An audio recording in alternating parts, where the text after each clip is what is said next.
ചിലവർക്ക് ഇഷ്ടപ്പെടും, ചിലവർക്ക് ഇഷ്ടപ്പെടും, നിരാശപ്പെടുത്തു. എടാ കഥയുണ്ട്, സംഭവം ഡയറക്ഷൻ ശോകമാണ്.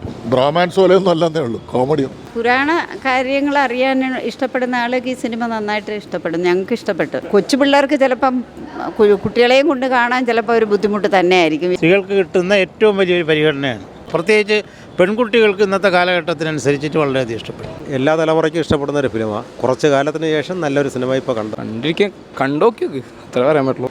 കുഴപ്പമില്ലാത്ത മൂവിയാണ്. എല്ലാം ഓൾമോസ്റ്റ് എല്ലാവരും കൊള്ളാം. നന്നായിട്ട് അഭിനയിച്ചിട്ടുണ്ട് എല്ലാവരും. പഴയ സത്യനന്ദിക്കാടിൻ്റെ ഒരു പടം പോലെയൊക്കെ തോന്നും.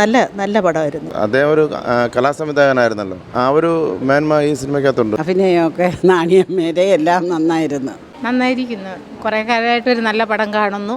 ഇല്ല, ഇപ്പോഴത്തെ ന്യൂ ജനറേഷൻ പിള്ളേർക്കൊന്നും കണക്ട് ആവൂല. നമ്മൾ ഈ പഴയ കഥകളൊക്കെ കേൾക്കത്തില്ലേ, മുത്തശ്ശി കഥ കേൾക്കത്തില്ലേ, അതുപോലെ ഇരുന്ന് കാണാം. പിന്നെ ഇതിൽ ഒരുപാട് കാര്യങ്ങളുണ്ട്.